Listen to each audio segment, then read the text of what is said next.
Okay, this is part of my past life series. This is the video of what happens if you have positive memory of somebody in your past life.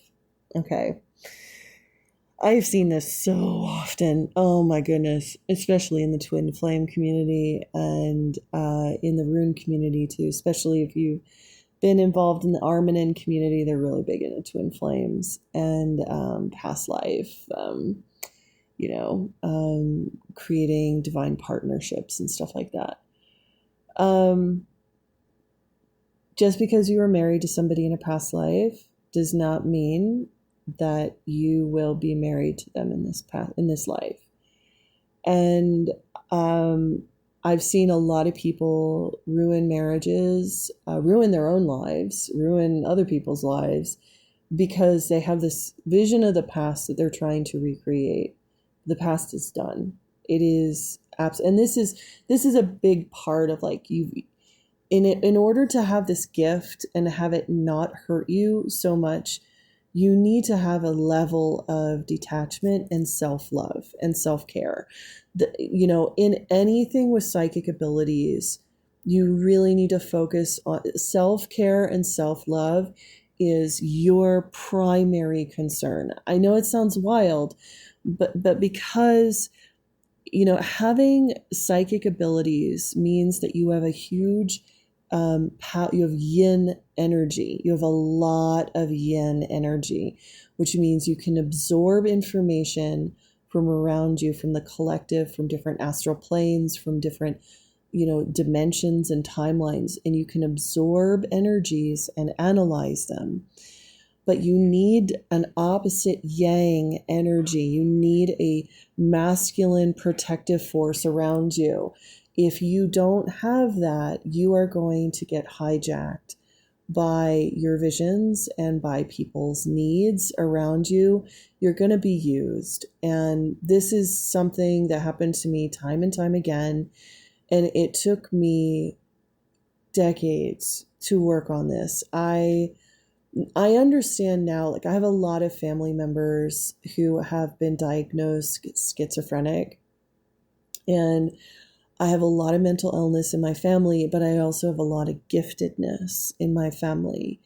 And I think they run hand in hand because there is a very fine line between mental health issues and psychic abilities.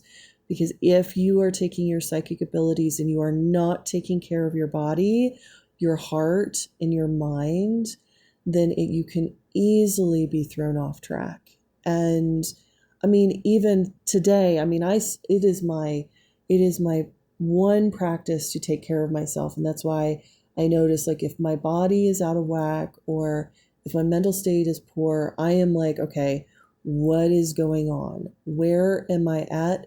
What am I doing that is opening me up to energies that I can't handle? And sometimes when you develop your psychic abilities, you receive messages you are not ready to handle yet. So you need to get a good practice of when you see a vision, you write it down. You have a journal that you write your visions down, and you don't tell anyone, you don't talk to anyone about it until you've taken it into meditation with your guides, with your higher self, with your gods, whoever's guiding you. You kind of take that in and you process that first before you talk to other people, because you can confuse situations very quickly. So for me, I ended up coming across a lot of predatory people who, especially men, who I was married in a past life with.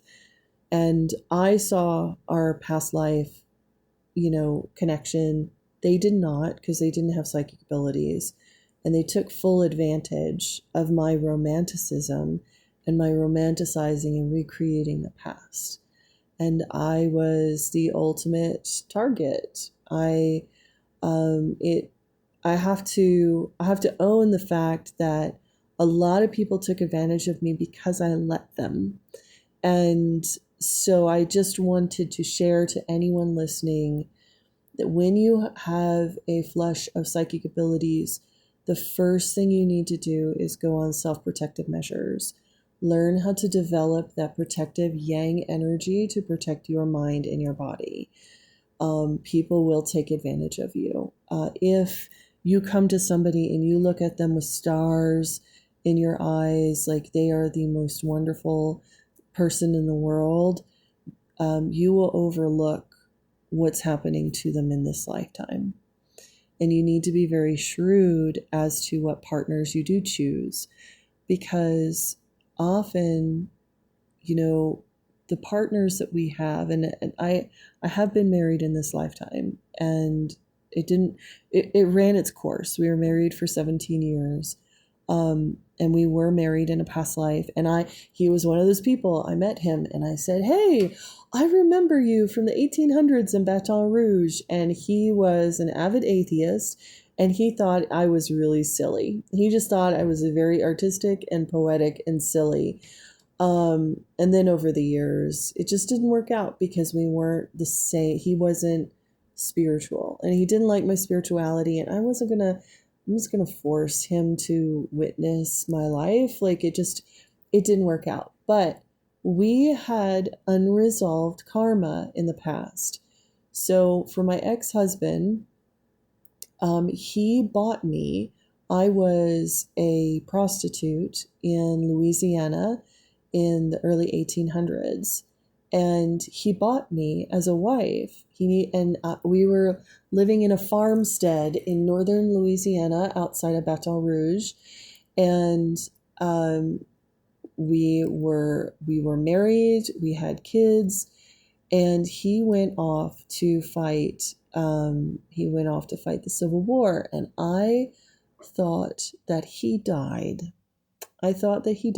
And I ended up marrying the neighbor who was one of his friends in this lifetime.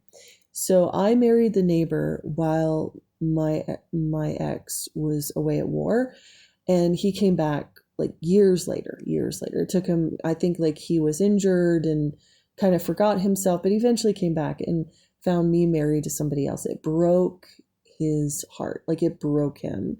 And he never recovered from that. So when I met him in this lifetime, his father was in that position. His father was heartbroken from a marriage that failed, and he was nursing his father. And so when I came in, I was like, oh my gosh, this is so connected to him. I could see this heartbreak of abandonment wound being connected to him. So I refused, regardless of what happened in our marriage. And there was a lot of dark things happened in our marriage and painful things, but I refused to abandon him. And even when we got a divorce, I made sure that the way that we got divorced, I was like, hey, I want you to know, you will always be my friend. I will always be there for you, as an ally, as somebody who supports you in what you want to do in life. And we actually ended up divorcing amicably.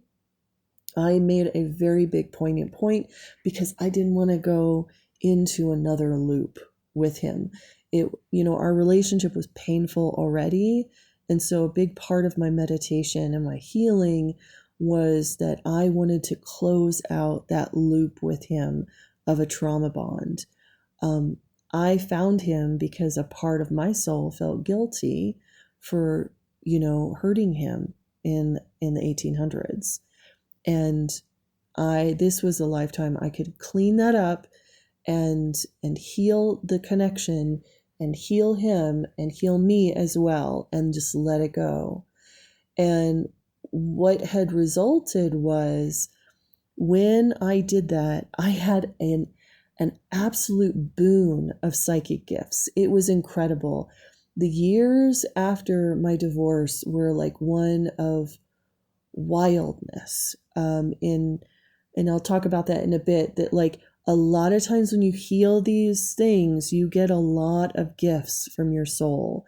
And so I just wanted to share some of these stories to kind of encourage you to be very, very mindful. Take care of yourself, but notice these patterns. But you can heal them. You really can.